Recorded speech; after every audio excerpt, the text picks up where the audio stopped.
গৃহে কিভাবে ধুনো জ্বালাবে দেখে নাও। তোমাদের দেখিয়ে দিচ্ছি। প্রথমে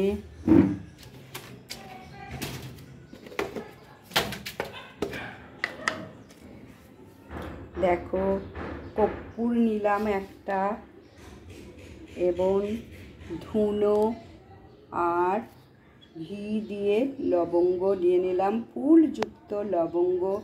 অবশ্যই বৃহস্পতিবারে এর সঙ্গে নেবে দুটো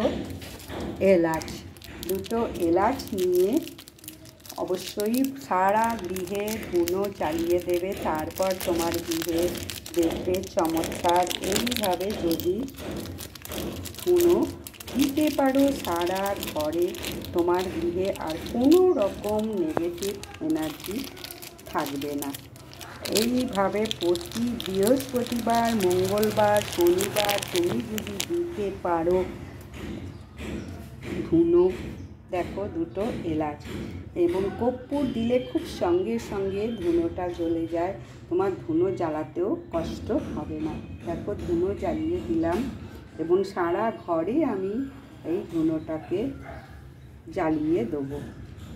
এই ধুনোর গন্ধতে সমস্ত নেগেটিভ এনার্জি, ধুনো, কর্পূর, লবঙ্গ, ঘি সহযোগে এলাচ, সারা ঘরে বৃহস্পতিবার, শনিবার এবং মঙ্গলবার অবশ্যই কোনায় কোনায় এই ধুনোটাকে তুমি দাও। এসো মালকী বসু ঘরে, শঙ্খ বাজি তোমায় এনেছি ঘরে, সুগন্ধি ধূপ জেলে আসন পেতেছি, আমারই ঘরে থাকো আলো করে। এসো মালকী বসু ঘরে, শঙ্খ বাজি তোমায় ঘরে এনেছি, সুগন্ধি ধূপ জেলে আসন পেতেছি, আমারই ঘরে থাকো আলো করে। ভিডিওটা যদি ভালো লাগে অবশ্যই লাইক, সাবস্ক্রাইব, শেয়ার করে দাও।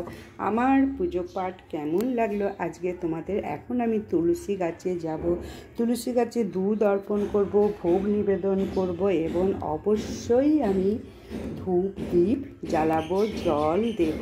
মাতা তুলসী মহারানী হচ্ছে কেশবপ্রিয়া। বৈশাখ মাস সারা মাস সুন্দর করে তুলসী দেবীর পূজা পাঠ করো, তাহলে শ্রীকৃষ্ণ গোবিন্দ নারায়ণ ভীষণ খুশি হবেন।